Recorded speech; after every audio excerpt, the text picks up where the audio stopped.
Yeah, Okay yeah, now. go ahead. Thank you. So whatever crazy sorrow saith, no life that breathes with human breath has ever truly longed with death.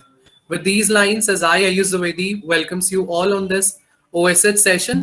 So before I start our session, first we would like to share about what the OSH is, because many students are newly to this OSH platform. So it would be a very new idea and very new platform for all of them. So if I talk about OSH, it just stands with Open Student Hour. It's a platform and it's an initiation by the Department of Statistics. And it provides a platform to the students to express themselves and on any specific topic we choose for every week. And it could be socially related, it could be politically related, and it could be economically, and the topic could be economically related as well. So here the students can develop their personality and the students can express their views on that particular topic freely. And we all respect everyone's views and opinions on any topic equally. So that's the motive, and that's the motive that the OSH holds in itself. So for today's session, we have kept the topic that whether euthanasia is legal in the medical field in India or not. So for that, we have our today's guest as well, Dr. Utkarsh Sheel Misra. We all welcome him as well for our OSH session, and we will call him to provide guidelines and guidance on this particular topic after the students' discussion. So, what the euthanasia is all about, and this kind of debate and the debate on this particular topic is continuously working around the world and in India itself. So, if we talk about discussion and we talk about the definition of euthanasia, it's the painless killing of a patient suffering from an incurable and painful disease or in an irreversible coma. So this is a definition of euthanasia, and there are many kind of conflicts which are happening with euthanasia related, whether it could be a religious or whether it could be your ethical or whether it could be your legal as well. And there are many practical considerations also which are occurring just because of euthanasia. So there are many moral dilemmas as well, that whether is it right to kill a person, or whether is it right to kill a person who is suffering from any kind of incurable disease. And there could be the wrong practices which could be common considerations if these kinds of laws are going to be legalized in India or in anywhere around the world, because we will not be able to know how to use this particular law, that we could use that law in against that particular life, or something which is not being incurable at that time. For example, if we kill a person who is suffering from a disease, but that person or the patient does not want to kill himself, so that's also the against the euthanasia that the topic in itself holds with. And there are two kinds of euthanasia it's been categorized with. One is the active and another one is the passive. In India, passive euthanasia has been legalized on euthanasia has been legalized by the Supreme Court on the 9th March and 2018 judgment.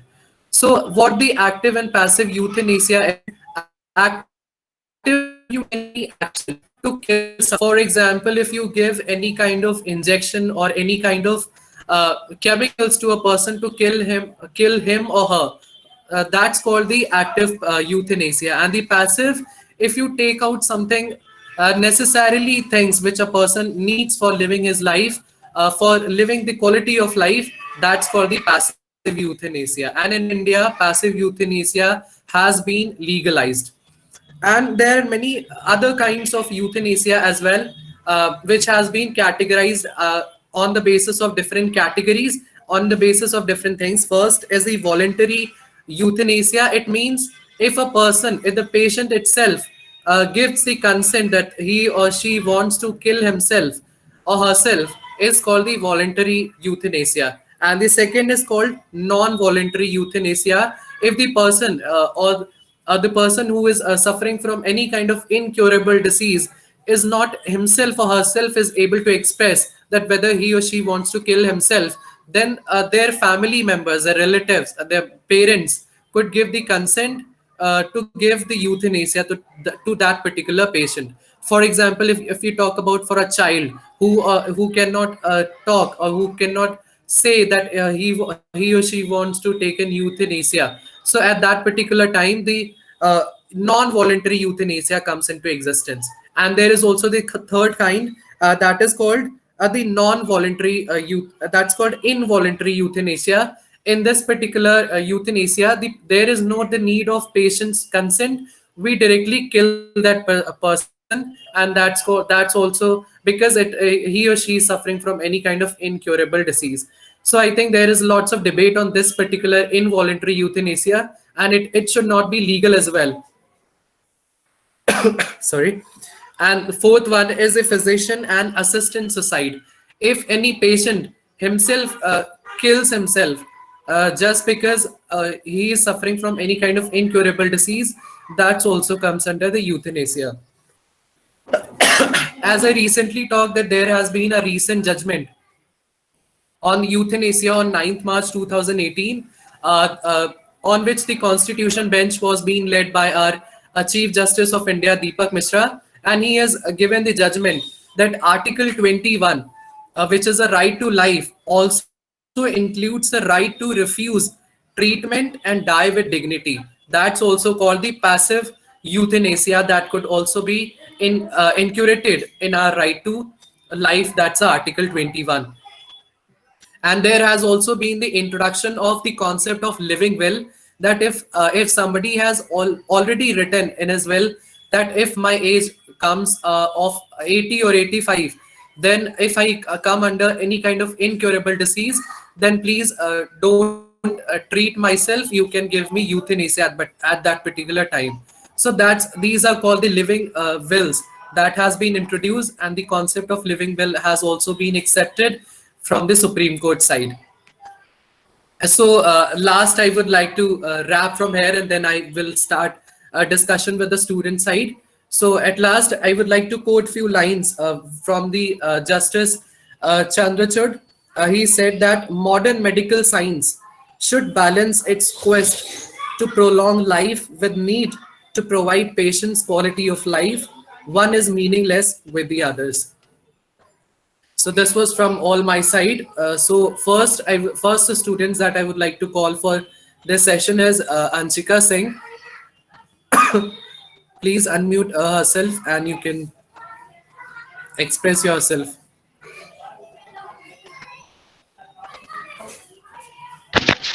Good afternoon all of you.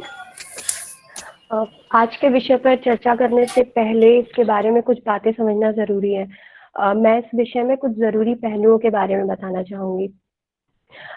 Euthanasia को दूसरे शब्दों में mercy killing या easy death कहा जा सकता है। जब कोई पेशेंट अनबियरेबल पेन में हो या कोई ऐसी बीमारी में हो जिसका इलाज संभव नहीं है या फिर बहुत अधिक खर्चीला है, इस सिचुएशन में पेशेंट की सहमति से उसे मर्सी किलिंग की अनुमति सरकार दे सकती है। कुछ केसेस जिसमें पेशेंट कोमा में हो या ऐसी कंडीशन में ना हो कि वह अपनी सहमति दे सकता है, फिर उसके करीबी लोग जैसे माता पिता, दोस्त आदि लोग यह सहमति दे सकते हैं। मेनली इसे 3 कैटेगरी में हम डिवाइड कर सकते हैं: active euthanasia, passive euthanasia, physician assisted euthanasia. In active euthanasia, doctor injects the patient with a poisonous injection or drug that lead to the death of that patient. And in passive euthanasia, doctor removes the life support system of the patient. जैसे कोई patient बहुत critical condition में हो और उसकी जीने की उम्मीद एकदम खत्म हो चुकी है और यह कंडीशन उसकी काफ़ी सालों से ऐसी चली आ रही हो, तो उसे दवाइयाँ देना या मेडिकल हेल्प देना बंद कर दिया जाए तो अल्टीमेटली उसकी डेथ हो जाएगी। तो इसे हम पैसिव यूथनेसिया के कॉन्टेक्स्ट में लेते हैं। फिजिकल असिस्टेड यूथनेसिया में जब डॉक्टर खुद इंजेक्शन या ड्रग ना देकर पेशेंट को ही डायरेक्ट करे इंजेक्शन या ड्रग लेने के लिए, उसमें वो मेडिसिन जो ऐसा एक तरीके का पॉइजन उसको बता दे और वो पेशेंट खुद ही उसे ले ले। इसमें भी सरकार की सहमति होना ज़रूरी है, क्योंकि अगर पेशेंट की भी सहमति है फिर भी सरकार की सहमति इसमें ज़रूरी होती है। इंडिया में सबसे पहले यूथेनेसिया का जो केस में आया था, उसमें 2011 में अरुणा शानबाग के केस में आया था, जिसमें सरकार ने अनुमति दे दी थी पैसिव यूथेनेसिया के लिए। अरुणा शानबाग एक नर्स थी, जिनके साथ उनके ही एक वर्कर ने सेक्सुअली असॉल्ट किया था और साथ ही उन्हें मारने की भी कोशिश की थी। उन्होंने अपने जीवन के 48 साल हॉस्पिटल के बेड पे बिना किसी बॉडीली मूवमेंट के काटे। हालांकि कोई करीबी रिश्तेदार या करीबी लोग ना होने के हाल में उन्हें नर्सेस को ही ये अधिकार दिया गया कि वे उन्हें एथनेसिया देना चाहती हैं या नहीं। तो नर्सेस ने उन्हें मना कर दिया और अंत में 2015 में उनकी स्वाभाविक मृत्यु हो गई। जहाँ तक बात है एक प्रॉपर एक्ट पास करने की, तो 2018 में इंडिया में पैसिव यूथेनेसिया को लीगलाइज कर दिया गया था। ऐसे बहुत से केसेस आज भी कोर्ट्स में पेंडिंग है जहां लोग मर्सी किलिंग की मांग करते हैं। सिर्फ इंडिया में ही नहीं, दूसरे देशों में भी बहुत सी डिबेट्स इसमें हो चुकी हैं और अभी भी एक्टिव यूथेनेसिया इंडिया में गैर कानूनी है, साथ ही कई देशों में भी गैर कानूनी माना जाता है। यह विषय कई तरीके से विचार करने योग्य है। पहला कि हमारे कॉन्स्टिट्यूशन में आर्टिकल 21 में right to live with dignity का उल्लेख है, लेकिन क्या यह अधिकार हमें मृत्यु निर्धारित करने का भी अधिकार देता है? दूसरा, अगर सुसाइड एक लीगल ऑफेंस है तो यूथेनेसिया को लीगलाइज करना कितना सही है, जबकि दोनों ही केसेस में जीने की इच्छा खत्म हो जाती है। तीसरा कि डॉक्टर हमेशा जीवन बचाने के लिए होते हैं, इसलिए यूथेनेसिया को लीगलाइज करने में डॉक्टर की क्या राय है, यह भी जानना जरूरी है। यूथेनेसिया के पक्ष में बात करें तो यदि मृत्यु निर्धारित करना हमारे अधिकार में नहीं है तो वे सभी कल्प्रिट्स जिन्हें मौत की सजा दी जाती है वो भी गलत होना चाहिए, लेकिन व्यवहारिकता में ऐसा नहीं होता है। अतः मर्सी किलिंग यानी यूथेनेसिया एक नैतिक पक्ष पर भी लीगल मतलब एक नैतिक पक्ष भी है इसका, जो कि हमें सोचना चाहिए। इसके बावजूद कि यह लीगलाइज हो चुका है, इस पे बात करना आवश्यक है। Thank you. Thank you so much, Anjali. So the next speaker is Rudranshi Singh. Am I audible? Yes, you're audible. Okay. Very good evening to one and all present over here. Today, I, Rudranshi Singh, am here to present my opinions on the topic whether India should legalize euthanasia in medical field. To an extent, I would like to favor the motion because I really believe that euthanasia is a welcome way to depart quietly and well from life. I would like to bring to the notice again the heart-wrenching case of Aruna Shanbag, like Didi said, who suffered for 42 years with brain-dead conditions after she was strangled and sodomized by a sweeper in the same hospital she worked in November 1973. Her friend Pinky Virani filed petitions that the continued existence of Aruna was violation of her right to live with dignity. But they were rejected since the caretakers didn't want that to happen. She finally died of pneumonia in 2015. This is just one of the cases of many severe pain-bearing people who wish to die and deserve peaceful death. Honestly, euthanasia should be legalized because it's like an end to the suffering of a lengthy death in case of severe pain. I would like to mention that people are more reluctant towards it for the several reasons, like helping a patient die without their permissions or targeting an incorrect person. But according to legal process, people are allowed to make decisions only when they are mentally sound. Otherwise, the petition is rejected due to lack of competency. Also, two witnesses are required after confirmation, of which they can't be relative or any such person who would benefit from state inheritance. Though still legal awareness and check is matter of concern. Now, I would like to quote Stephen Hawking that to keep someone alive against their wishes is ultimate indignity, provided that there must be safeguards that the person connected genuinely wants to end his life due to severe suffering. He further says that he would consider assisted suicide if he was in a great pain or he felt he had nothing more to contribute but to be a burden on his loved ones. Also, there's no reason to say with complete conviction that death is worse of the worst way than to be life. It's a taboo. A person can choose to die with dignity. I would also like to highlight the doctor's view of point, because obviously, since they have this Hippocratic oath to preserve life, but again, it's a patient's choice of the fact that they value their quality of living. And honestly, it clearly depends on whether you think that life is worth living when it passes a certain quality level or not. Thank you. Thank you so much, Rudranshi. The next speaker is Bisman Bhashin.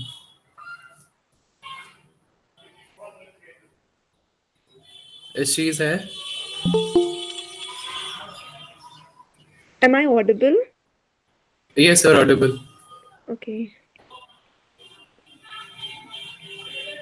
Firstly, I would like to inform everyone that I think it should be legalized. I personally believe that euthanasia provides a way to relieve the individual from the mammoth of suffering, though they are alive on a burning pyre of intolerable pain. It gives the right to the beings to evaluate their essence of life and live and end it in a dignified manner without any force. In a world of limited resources and means, treating terminally ill patients for long is like a nation's wasted of medical facilities, which can be righteously diverted for those who have hope of survival or life. But we also need to understand one thing, that any attempt to legalize euthanasia has to follow guarded approach, as legitimizing it might lead to increase in casual attitude of healthcare personnel, ultimately leading to private killings for various reasons. We should also keep in mind that whether the approval to this would bring justice to the people suffering or become the cause of the sufferings in the long run. In this day and age, the misuse of such a practice is more likely than its benefits.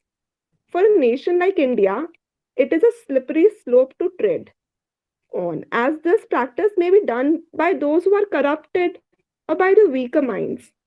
It may become a tool in hands of the corrupt to demand and misguide a person's will and consent in the name of living will.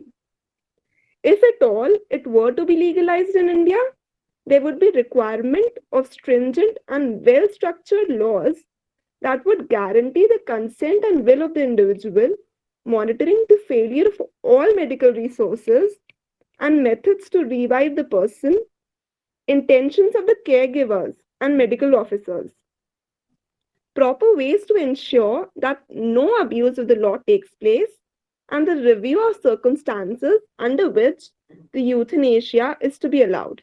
If we can keep in mind all these factors, then yes, euthanasia should be legalized. But since misuse of such laws is very abundant, we should make sure that there's no way in which a person can misuse this, so that it is correctly used and it relieves people from terminally ill diseases from their pain. Thank you. Thank you so much, Bisman. So I think that's shit from all the student side. So most of the students have also said that the euthanasia should be legalized in India, and the most of them has also talked about the case of Aruna Shanbag, who was been living in a condition for since 45 years, that his friend has also signed a petition to give him a dignified euthanasia. But there was also the second case from India, from Maharashtra, where two where two people from Maharashtra have also given a petition to take an euthanasia at the time of age of 80 to 85 years, that they don't want to live their life. They have already lived their life, and they were not having any kind of incurable disease as well. But then also they want to stop living their lives. It's just because they were not having any children's to uphold with up. So that's why they want to take the euthanasia. So these are also the kind of different kind of cases that are arising around the world, and that also creates a kind of conflict and debate on this particular issue and topic around the world. So, and there are many issues and there are many other cases as well which are arising. And as already pointed out that there are many cases pending in the topic of euthanasia in many of the countries, specifically if we talk about India as well. So there are many technicalities and there are many other guidelines which have been issued in the judgment which has been given by the Supreme Court on 9th March 2018. So for that, we have today's our guest, Dr. Utkarsh Sheel Misra, who will be telling us more about this particular issue and the topic, which is nowadays a lot more burning issue. We could say all about in our medical field as well. So now I would like to welcome him for giving his views on this particular topic. So please, Dr. Utkarsh Sheel Misra, there. Is he here?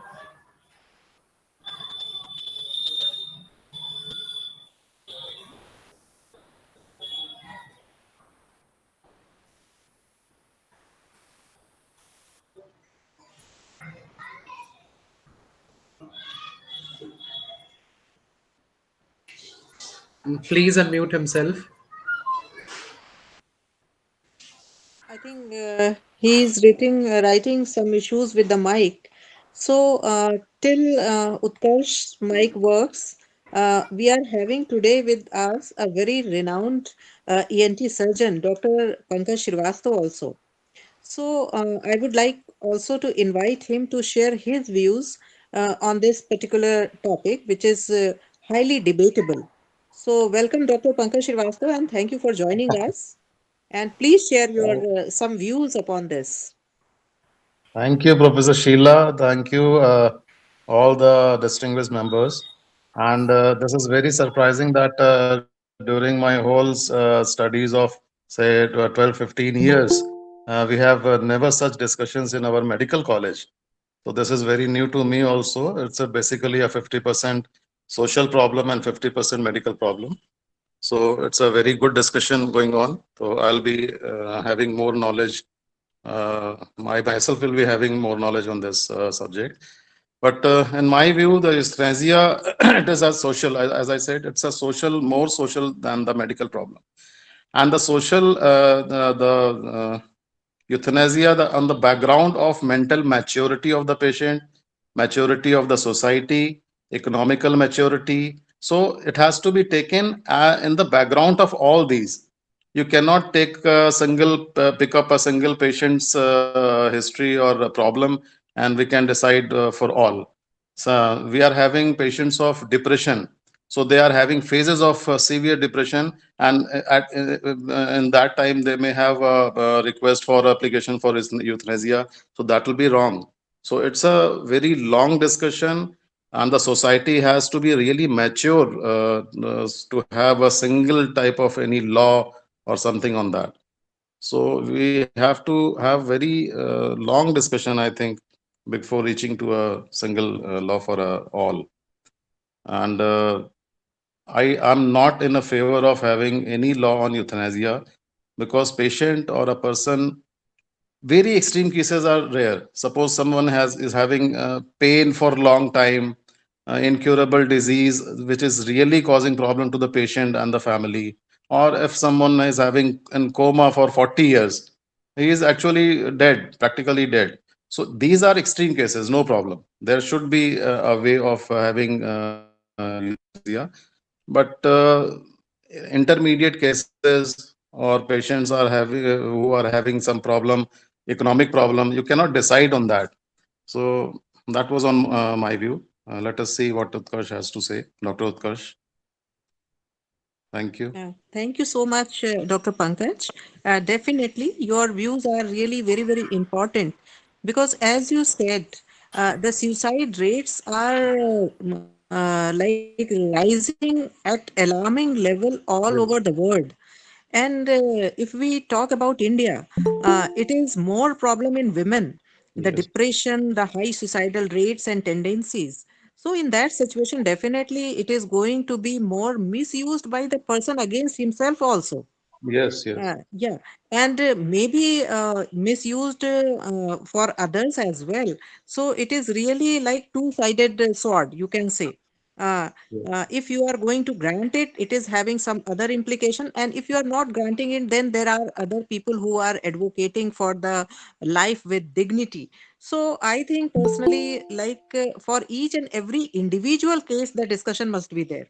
It is not like for common discussion or common law and common rule for everyone at the same phase. So thank you so much for sharing your Thank you. views.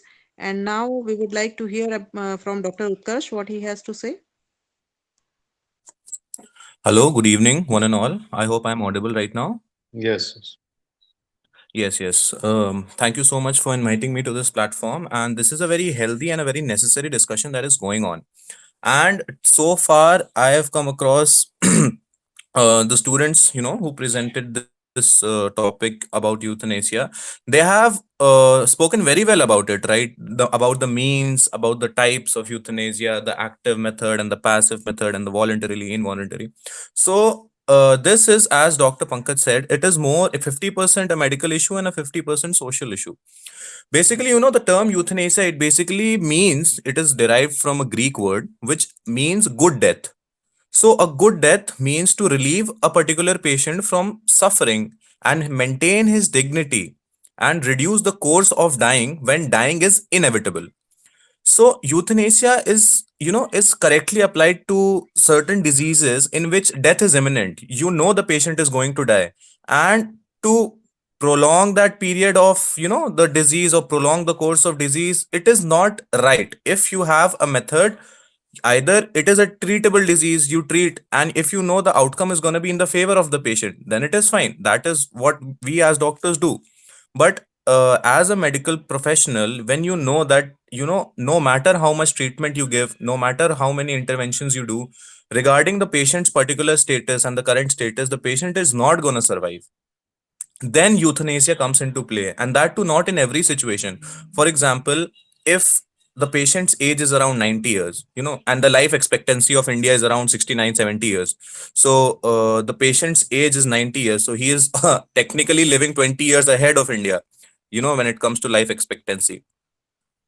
So in that cases, like, patient's age is too much, and he's in utter pain and he wants to just end his life.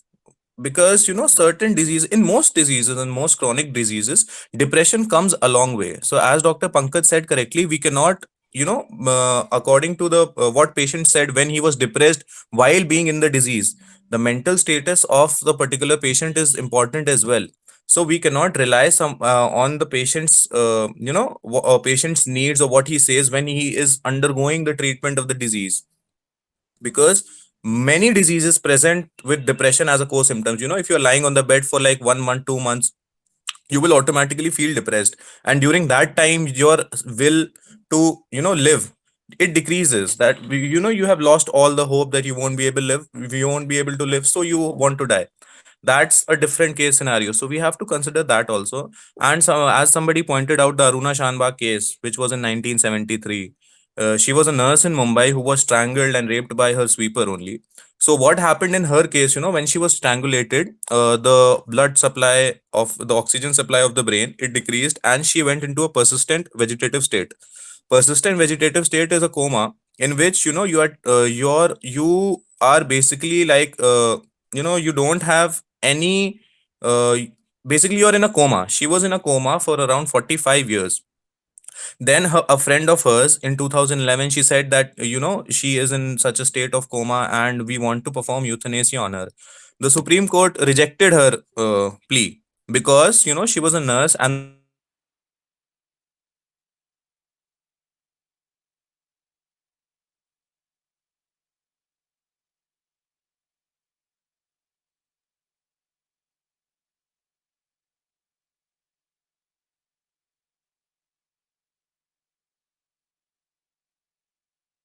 to perform euthanasia. So basically other supports that the patient is being given, you will not actively be the cause of death, but you will turn the patient towards a course of a natural death. You will stop the interventions. That is a passive method. And voluntarily means that the patient, him or herself, should consent to it. That yes, I want to be uh, willfully execute. I won't call it execution, but I willfully am agreeing to a particular method of euthanasia. So in couple of countries, it is legal, like Norway, Colombia, Belgium, Netherlands, Switzerland.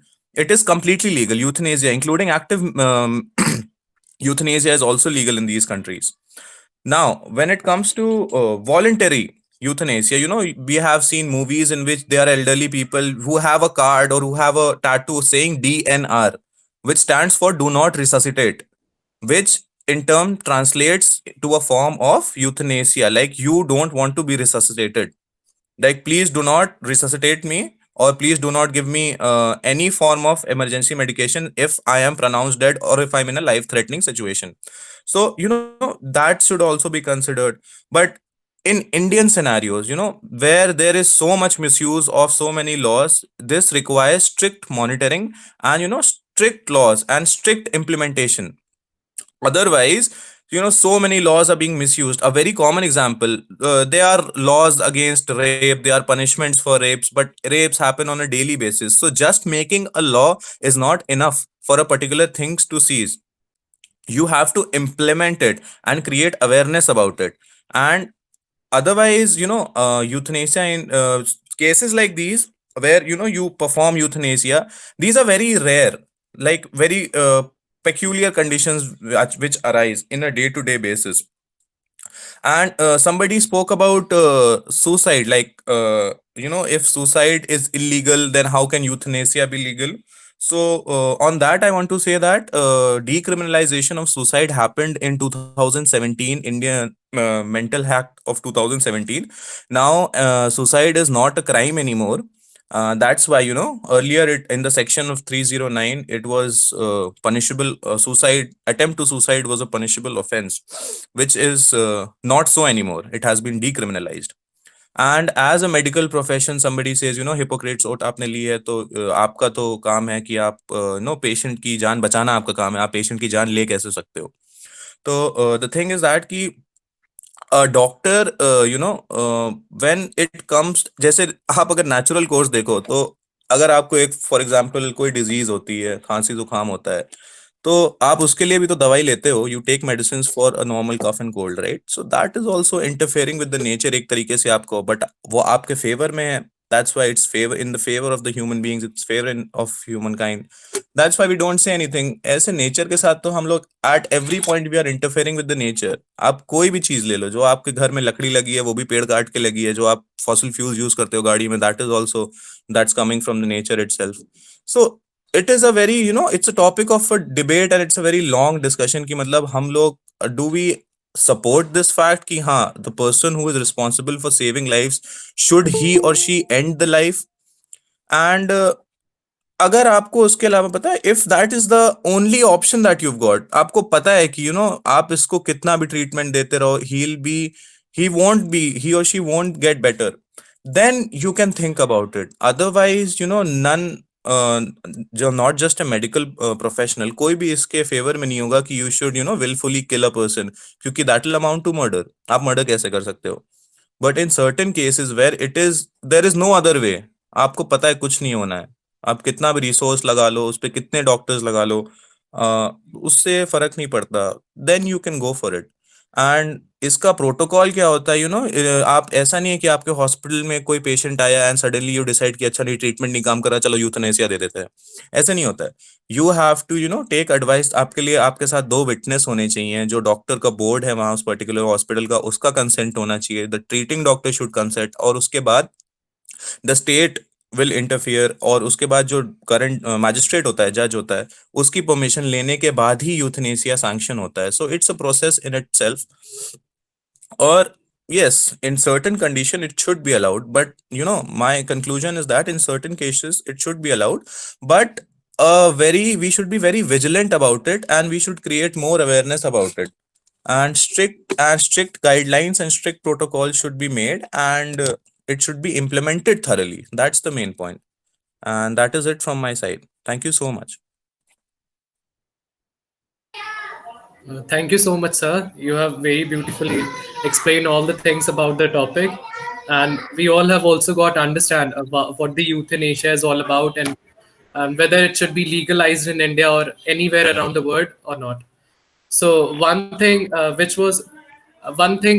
should be also be mentioned is that why the euthanasia, why the people want euthanasia. There could be many reasons. One is always termed as the unbearable, the pain that patient could have. But there was a survey, and it was found that only one third people have taken the euthanasia just because they were having the unbearable pain. The reason, the main reason which was found for the euthanasia was the quality of life, is just because the people were not living the dignified life at that particular instant, and that's why they have asked for the euthanasia in the life. And the third could be the psychological factors as well. For example, the family, it's they think that they have become a burden on their family. Basically, especially the elders, they feel that they have become the burden on their family. So just because of the psychological factors, they use they ask for the euthanasia. So I think we have all got understand about the euthanasia. If anybody wants to ask the questions with our guest, from our guest, they are most welcome. So there was one question in our chat box. I would read that for our guest to answer that. Uh, what is the reason that word is not accepting the active euthanasia? Does it matter that patient die due to active or passive euthanasia? Okay, that's the question it is, right? Yes, So sir. active euthanasia, what you do in active euthanasia, you have a patient and you inject them with particular chemicals. Phenobarbital and particular benzodiazepine and barbiturate, you inject particular chemicals, potassium chloride, things like that. So their heart, it goes into a state of arrhythmia, and basically you sedate them and then you basically kill them.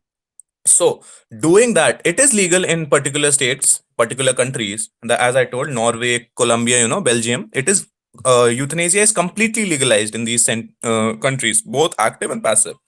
Now, coming to the fact that why should we differentiate between active and passive, right? कि अगर patient को हम मतलब मारी क्यों नहीं देते, ये इसको हटाओ, ये बेड खा रहा है, पेशेंट खा रहा है, डॉक्टर का समय खा रहा है, इसको हटाओ.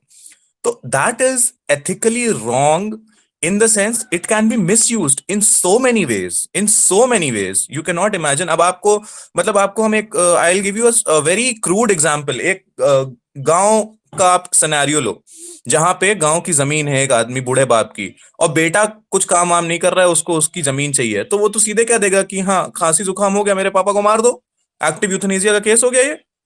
तो ऐसी चीजें इंडियन सिनेरियो के हिसाब से यहाँ पे, क्योंकि उसका मिसयूज बहुत हो जाएगा, इस वजह से यहाँ पे वो चलेगी नहीं, क्योंकि आपको पता है so many people exploit the loopholes of our court, of our constitution.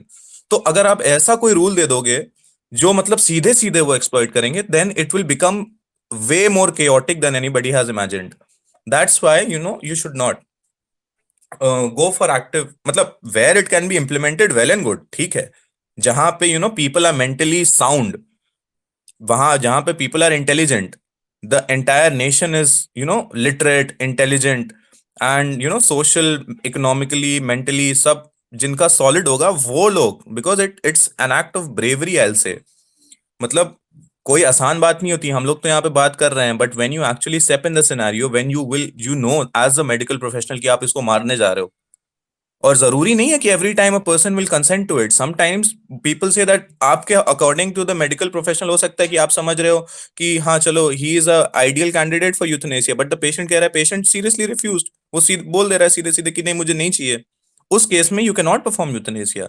अगर पेशेंट ने आपको बोल दिया है कि मुझे नहीं चाहिए, treat me as far as you can treat me, I want to die on a natural course of death, जैसा मेरी नेचुरल कोर्स मेरे को ले जाता है, I die in that way. I don't want any active or passive intervention of euthanasia, then you cannot do it.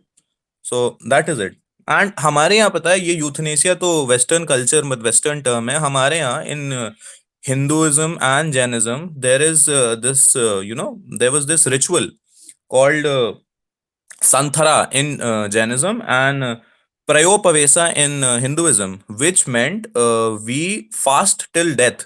People used to fast till death. That is basically, an passive form of euthanasia in which you remove the feeding tubes from a patient.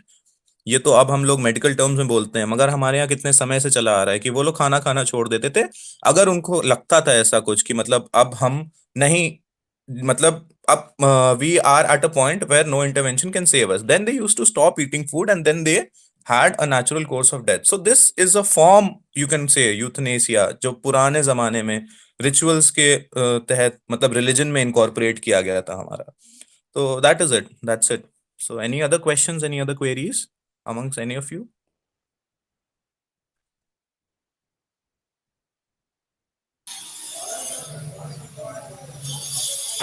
I think there is no any question. Okay, that's very nice. So one thing that I want to add, that there must be the concept of living will, but there Yes, is a yes. but there is a taboo in India कि अगर कोई मरने की बात करता है तो कहते हैं शुभ शुभ बोलो. So how could a person can so how could a person could write that I will die at that particular age, don't give me any kind of treatment. So अब देखिए, the thing is that you complete your question first, then I'll answer. So this was not the question. I was just adding this point. If you want to add something, then please. अच्छा नहीं, the thing is that ना पता है तभी the society is constantly evolving and it is growing with ourselves. That's why suicide जो हमने criminalize करके रखा था, अगर आपने suicide attempt किया है तो you are already a criminal. आपने suicide attempt किया, मर गए तो ठीक, अगर बच गए तो आपको जेल में डाल दिया जाएगा. आप ये देख रहे हो, मतलब you see the hypocrisy here, कि एक तरफ आप कह रहे हो कि सबको जीना है, मगर दूसरी बात अगर इंसान जीना चाहता है उसको आप जेल में डाल रहे हो. तो this fact, due to these things ना, suicide was decriminalised because we are constantly evolving. People are getting more aware कि हाँ ये गलत है, आप कैसे, मतलब ठीक है उसने किसी मैं नहीं कह रहा suicide, attempting suicide is entirely wrong on so many basis, but for example अगर किसी ने वो किया है तो कम से कम ऑलरेडी उसका जिंदगी खराब थी, वो डिप्रेशन में था, for example economical stress, social press, family press, किसी भी प्रेशर में था, उसके लिए आप और जिंदगी खराब कर रहे हो उसको एज अ क्रिमिनल डिक्लेयर करके. तो that's why it was decriminalised और अब उसको रिहैब में लिया जाता है, ना कि जेल में डाला जाता है.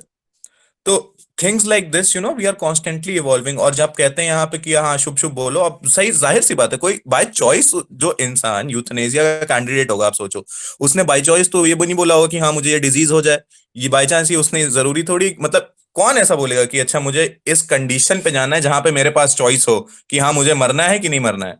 कोई इस पॉइंट पे विलफुली तो जाएगा नहीं. Nobody will choose to have a particular disease which will lead him to a place where euthanasia comes as an option. So we should focus more on the well-being and कि ऐसी चीजें कम हो कि लोग इस स्टेज ही पे ना पहुंचे कि उनको यूथनेसिया की जरूरत पड़े. उससे पहले ही हम लोग इंटरवेंशन करके as a better society, with a holistic approach, सबको आप we strengthen people from the inside and from the outside as well. And from inside, I mean the mental and the spiritual well-being of a person is very important, if not more important than the physical health. So you strengthen the society as a whole, and automatically the need for such discussion will diminish. अगर कोई मतलब ऐसी मतलब अगर if people will be healthy तो terminal illness की बात नहीं आएगी, टर्मिनल इलनेस की बात नहीं आएगी तो यूथनेसिया की बात नहीं आएगी. People will die a natural death, people will die how it is supposed to be, ideally. So that is it. We need to broaden our horizon and take a very holistic approach about all these. That is it. Yes, sir. So one more thing is, like for example, if any person's disease is being curable, but Yes. just because of the financial issues, he is not able to take any kind of treatment.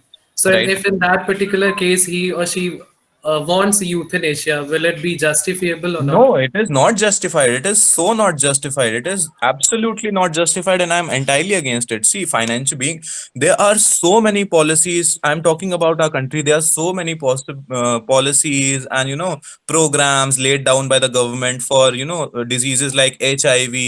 There is for tuberculosis, for Japanese encephalitis, for hepatitis, for even for blindness there are programs. So The government should make sure. This is where the social norms comes into place. A society should be strong enough to support its members. If a particular person is not being able to afford treatment because of financial issues, then a society, that's why I talked about holistic development, right? When a society is strong as a whole, they will be able to take care of people living in that particular society, and certain problems like these will not arise if we are strong as a society, as a big family, Vasudev Kutumbakam. That is what we Hindus say. If we take the world as a family, we will treat everybody as a family. And when a person in a family is sick, it's basic courtesy and in the nature that a particular family member will come to help. So if you see the world as a family, then you should receive help as a family from the world. And this is something which the government should work upon. Ki nobody should die in our country just because he or she cannot afford medical treatments. And this is happening lesser in India, I'll say, because here medical facilities are readily available at every, at you know at every district hospital, at every CHC, at every PHC. You go to Western countries like USA and Canada, the cost of treatment is off the roofs. You cannot, if you don't have a health insurance, you cannot afford treatment for something as basic as a dog bite, or something as basic as if you nicked your nail on a doorway. You cannot afford 7 8 stitches on your hand. It is that costly. That's why everybody is, that's how Obamacare, there's something called Obamacare. That's why it gained so much of recognition internationally, because it does something that we Indians have been doing ever since. And just because it's a Western country, it regained international status. So that is it. So because of financial conditions, we should be strong enough to support our uh, society, and government should be looking into that. Nobody dies, or the will to live ends just because he doesn't have enough money for the treatment. Yes, sir. Yes, sir. I think one thing should be concluded from here is that the euthanasia should be performed in just favor of the patient.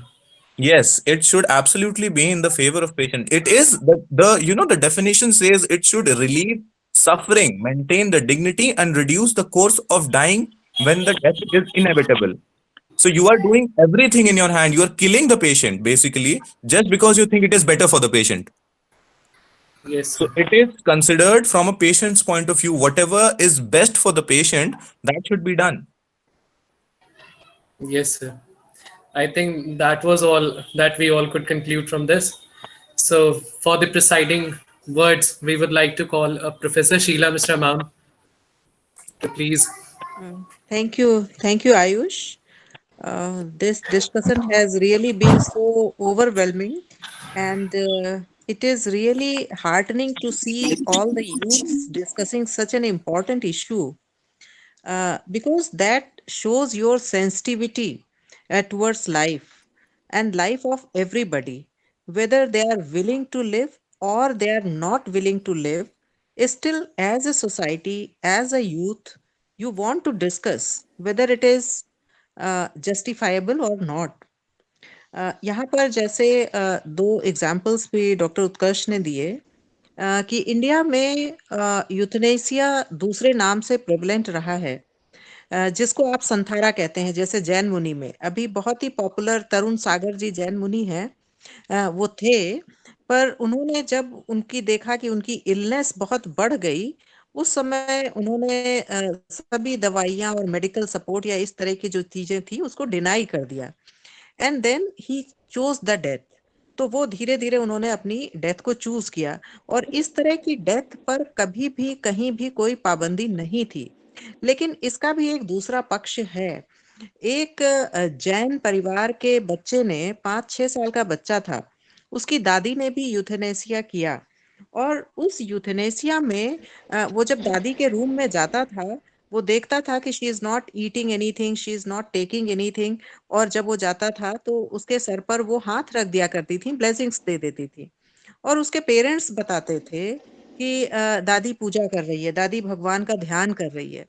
अब आप सोचिए कि आपके घर में कोई व्यक्ति ऐसा है, लव्ड वन ऐसा है जो इस तरीके की पैसिव यूथेनेसिया अपने आप कर रहा है, वो रिलीजियस प्रैक्टिस के अकॉर्डिंग कर रहा है, पर उस इनोसेंट माइंड पर क्या असर पड़ रहा है, वो बच्चे, वो फैमिली मेंबर्स, वो सारे लोग क्या फील कर रहे हैं उस समय कि वो व्यक्ति उनको छोड़कर जाना चाहता है। दैट मीन्स कि जो इमोशनल स्ट्रेस आ रहा है उसकी वजह से। तो ऐसा नहीं है कि euthanasia is concerned only with the patient, it is concerned about the people who love that person, it is about the people who are affected by that person, it is about the society in which the person is living, and that is setting, you can say, the standard for thought process of the people around that person. So ये बहुत ही debatable चीज है। इस पर किसी conclusion पे पहुंचना शायद बहुत मुश्किल है, क्योंकि इसी तरह से हम कह सकते हैं जैसे सती प्रथा थी, तो सती प्रथा में भी क्या था, वो क्या यूथेनेसिया नहीं था, वो एक्टिव यूथेनेसिया आप कह सकते हैं उसको, कि the person is having no choice for life and उसको एक्टिवली परफॉर्म कर रहा था, और उसको आप सुसाइड नहीं कह सकते थे क्योंकि वो अपने लिए नहीं कर रहा था, उसमें उसका जो भी दूसरा रीजन था, पर एक बात तो थी कि उसकी चॉइस फॉर लाइफ नहीं थी। अब उसका मिसयूज हो रहा है या वो अपनी चॉइस से हो रहा है, वो डिबेट हुई उस पर, और अल्टीमेटली सती को बैन किया गया, क्राइम उसको कहा गया। तो बहुत सारी ऐसी प्रैक्टिसेस हैं लाइफ में, और ऐसा आप कई एनिमल्स में देख सकते हैं, बर्ड्स में देख सकते हैं कि एक पार्टनर की अगर डेथ हो जाती है तो दूसरा पार्टनर वहीं पे जाके खाना पीना छोड़ देता है, and the other partner that dies without eating, without taking anything from outside. So it happens, there are so many things which are naturally happening in the nature, be it human society or the animal world. It is there in many ways, but when you are going to accept it as a society, in that situation there are so many things to be worried also about. Because आज जितने evolve होने की बात कही जा रही है ना, कि if the society is matured, if the society is educated, if the society is having all the infrastructural things and development, तब उस सोसाइटी को हम ये डिसीजन मेकिंग पावर दे सकते हैं कि वो यूथेनेसिया करे या ना करे।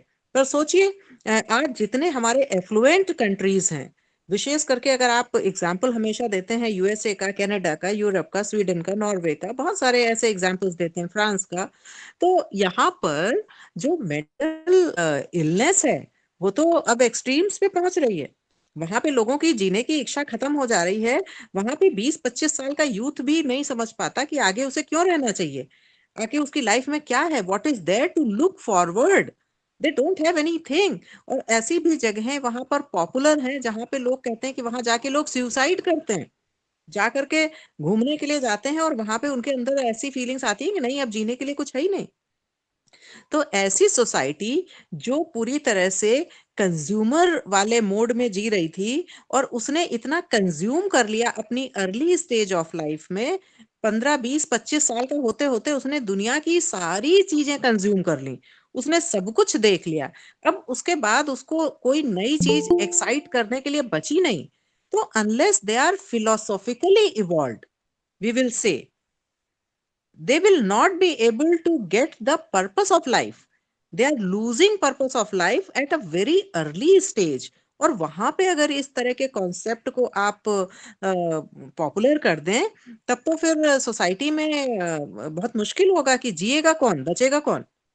सो ये चीजें बहुत ही इंडिविजुअल बेसिस पर डिस्कस की जानी चाहिए। मुझे लगता है कि कोई यूनिफॉर्म लॉ होने के बजाय every case must be discussed individually for taking the decision। जैसे होता है ना कि कोर्ट में कई बार ऐसे डिसीजंस आते हैं जिसमें लिख दिया जाता है कि इस केस का प्रेसिडेंस नहीं लिया जाएगा, दैट मीन्स इस पर्टिकुलर केस में तो हमने इसको किया है, पर ऐसा ही सिमिलर कोई केस होगा तो ऑटोमेटिकली वो उस पर वैलिड नहीं होगा। तो इसमें भी मुझे ऐसा लगता है कि ये हर एक इंडिविजुअल केस के लिए अलग से अपील होनी चाहिए, जहां पर लोगों को लगता है कि इसकी उन्हें जरूरत है, और उस केस को इंडिविजुअली डिस्कस करके तब उसके बारे में कोई डिसीजन आना चाहिए, बजाय इसके कि एक यूनिफॉर्म लॉ बना दिया जाए और उसका वैसा ही मिसयूज हो जैसे बहुत सारी जगहों पे होते हैं। So thank you so much for choosing this topic. This is very sensitive topic, and I can see on my screen Dr. A.K. Mishra also, and definitely if he is able to join us, we would like to have your opinion also to conclude. Uh, can you hear me? आपको आवाज आ रही है? आपका mic mute है। आपका mic mute है।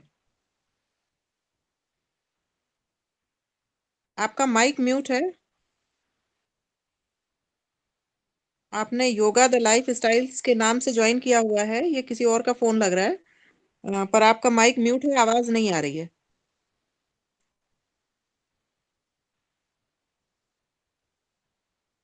अगर आवाज, आप माइक स्क्रीन पर टैप करें, स्क्रीन पर टैप करने के बाद वो माइक जो आएगा उस पर कर सकते हैं।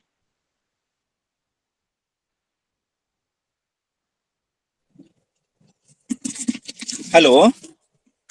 हाँ, हेलो। हाँ, अब आवाज आ रही हाँ, है। अच्छा। It's really a very good topic, and I'm on the way to inspection to some CSC with my colleague and doctors.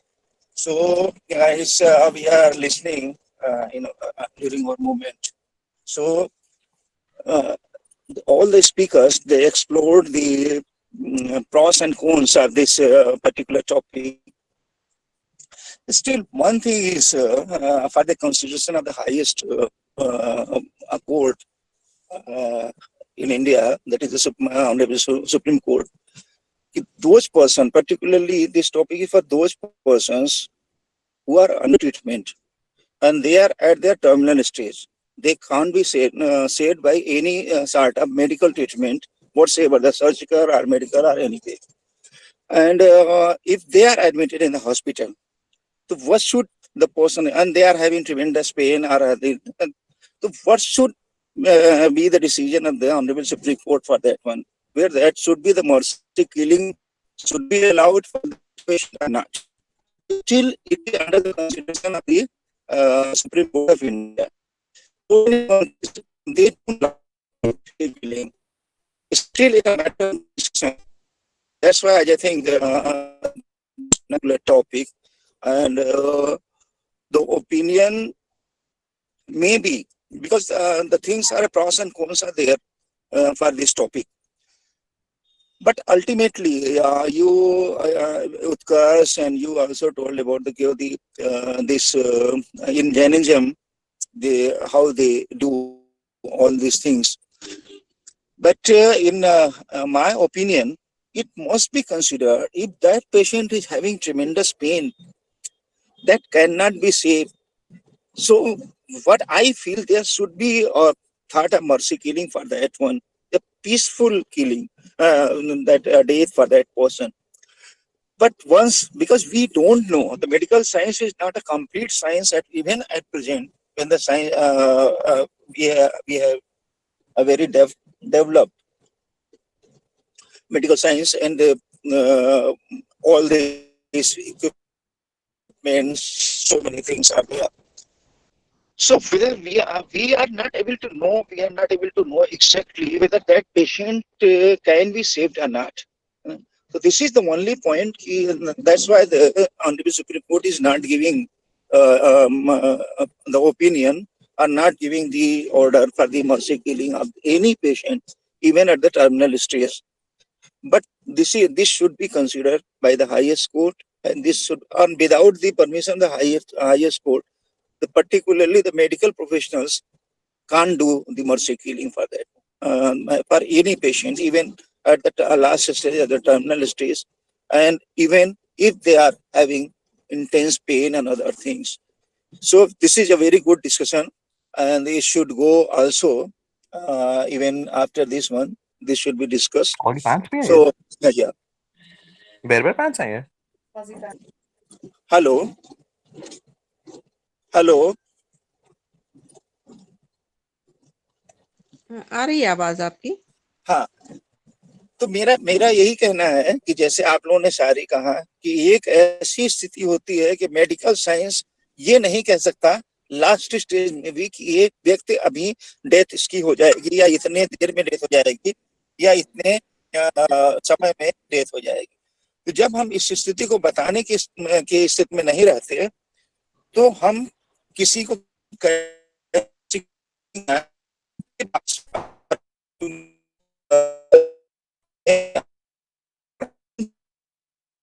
ऐसा होता है जब हमारा जितना मेडिकल आज का प्रेजेंट मेडिकल नॉलेज है वो कहता है कि नहीं हम इस मरीज को बचा नहीं पाएंगे और मरीज एक्सट्रीम पेन में रहता है या दूसरी ऐसी स्थिति में रहती है, उस समय उसकी पीसफुल डेथ को सभी चाहते हैं। घर वाले भी कभी कभी कहते हैं कि ठीक है अब इनको जैसा है या इनका अंतिम समय आ जा रहा है तो कम से कम शांति से इनको अंतिम समय इनका शांति से गुजर जाए और चले जाए। तो ये क्या ऐसा इशू है जो फर्दर डिसीजन की जरूरत है। जो एक्सपर्ट्स हैं, लॉ के जो एक्सपर्ट्स हैं और ऑनरेबल सुप्रीम कोर्ट, इनको पर दोनों साइड में प्रॉस एंड कॉन्स को ले जाकर के हाईएस्ट बॉडी पर ले जाने की जरूरत है so that they can take some decision which can be followed by the medical professionals. Thank you very much. Thank you. Thank you, यहाँ sir. पर एक रिमार्क हम जरूर ऐड करना चाहते हैं। जैसा डॉक्टर उत्कर्ष ने भी कहा था कि let us try to evolve as a society जहाँ पर इस तरह की चर्चा की जरूरत ही ना पड़े। और सर्वे भवन्तु सुखिना वाली बात है ना, सर्वे भवन्तु सुखिना सर्वे सन्तु निरामया सर्वे भद्राणि पश्यन्तु माँ कश्चित् दुख भाग भवेत्। और इसमें एक एग्जाम्पल हम सबसे कहेंगे कि आप सभी लोग पढ़िए रामकृष्ण परमहंस जी के बारे में। उनको गले का टर्मिनल डिजीज थी, कैंसर था, और उस स्टेज में भी उन्होंने अपनी इंटरनल पावर को इतना इवॉल्व कर लिया था कि वो कुछ भी खा नहीं सकते थे, कुछ भी पी नहीं सकते थे। फिर भी जब उनके शिष्य कहते थे कि आप तो माँ काली के बहुत बड़े भक्त हैं, क्यों नहीं आप उनसे कहते कि वो आपके शरीर को ठीक कर दें, आप अगर प्रार्थना करेंगे तो वो आपको ठीक कर देंगी, जरूर ठीक कर देंगी। तो उन्होंने कहा ठीक है, अच्छा मैं माँ काली से कहता हूँ। जब स्वामी विवेकानंद ने उनसे कहा तो उन्होंने कहा ठीक है मैं कहता हूँ। तो उन्होंने जब पूछा स्वामी विवेकानंद ने क्या आपने प्रार्थना की और आपकी माँ ने क्या कहा कि वो आपको कैसे ठीक करेंगी, आप खा भी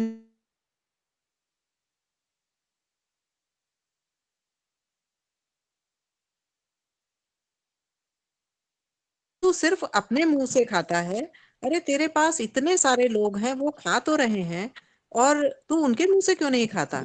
और उस लेवल पे वो इवॉल्व कर चुके थे। फिर उन्होंने कहा कि हम सबको लगता है कि ये जो हमारी बॉडी है यही हम हैं और डिजीज जो है वो उस बॉडी में है।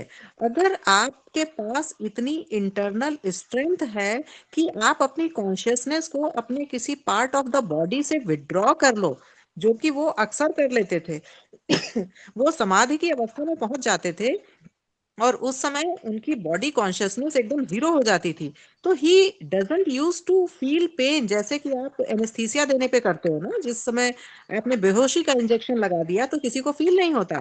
तो उस लेवल की स्पिरिचुअलिटी का इवॉल्वमेंट था जो इस सोसाइटी में संभव था। यानी लाइफ का पर्पस सिर्फ ये नहीं है कि if you are living well with your physical body, that is only life. Life is even beyond your physical identity and beyond your bodily movement. So उस स्पिरिचुअलिटी के लेवल को अगर आप पर्पस समझ करके चलें कि हमें वहां तक इवॉल्व करना है कि जो हमारी अपनी आइडेंटिटी है that goes beyond your mind and body, तो उस सोसाइटी में मुझे लगता है कि यूथेनेसिया जैसे कॉन्सेप्ट की डिस्कशन की जरूरत नहीं पड़ेगी।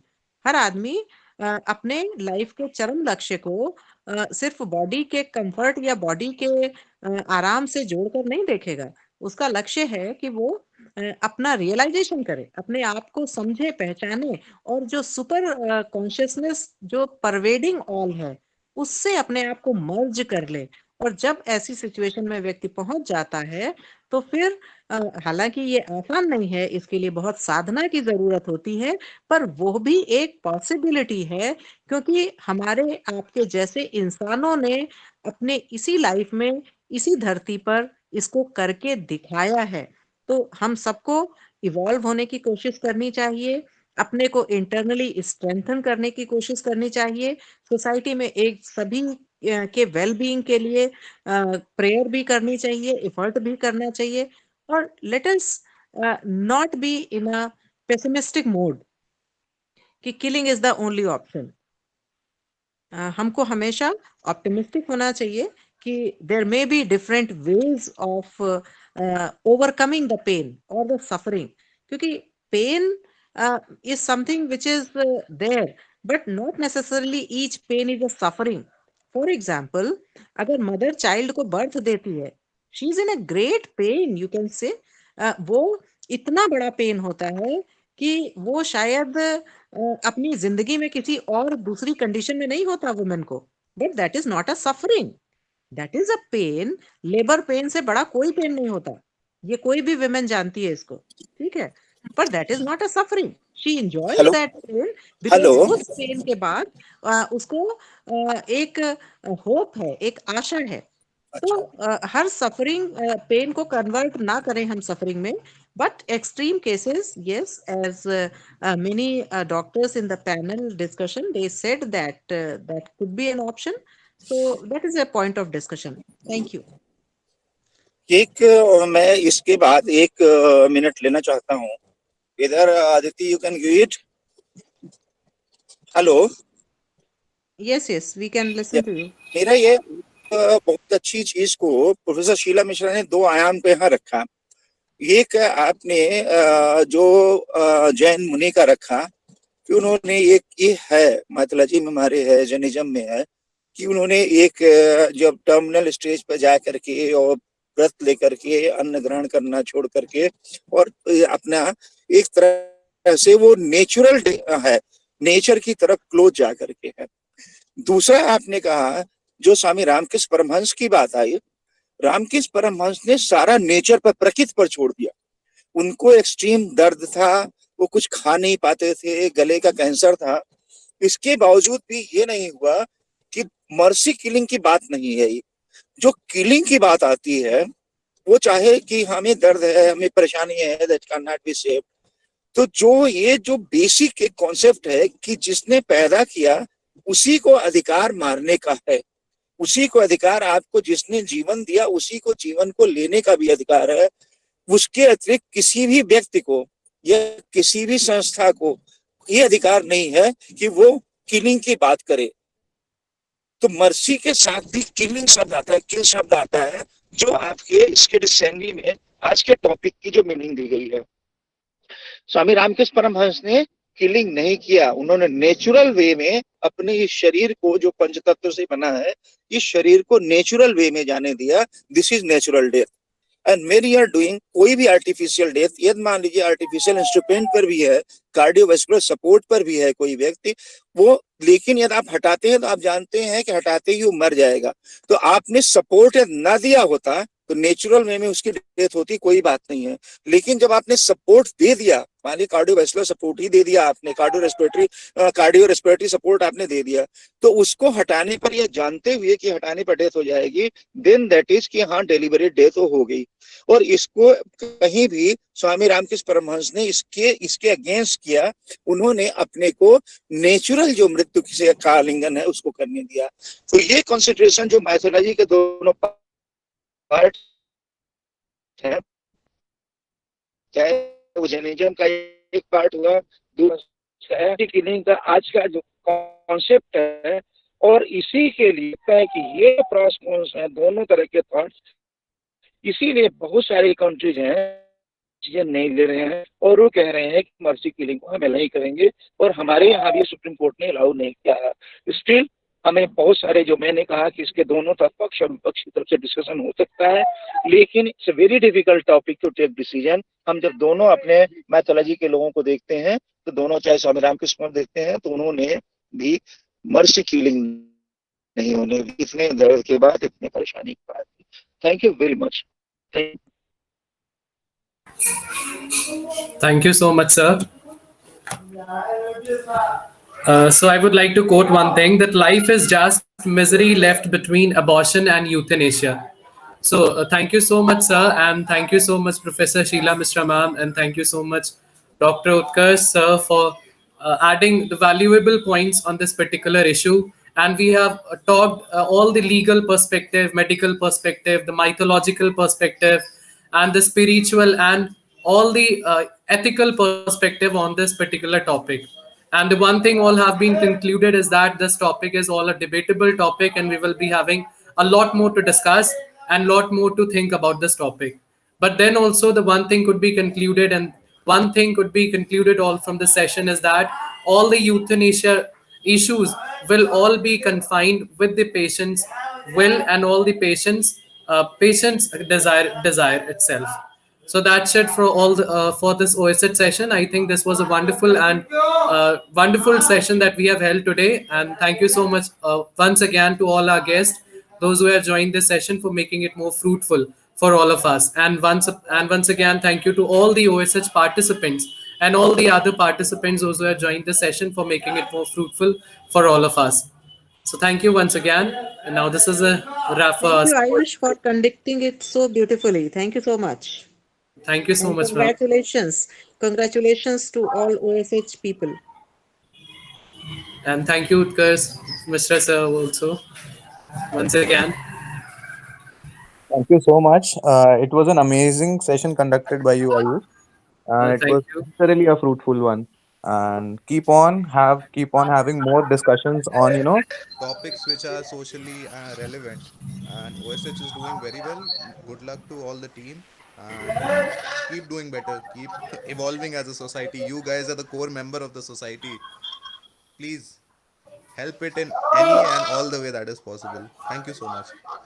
Thank you. Thank you once again.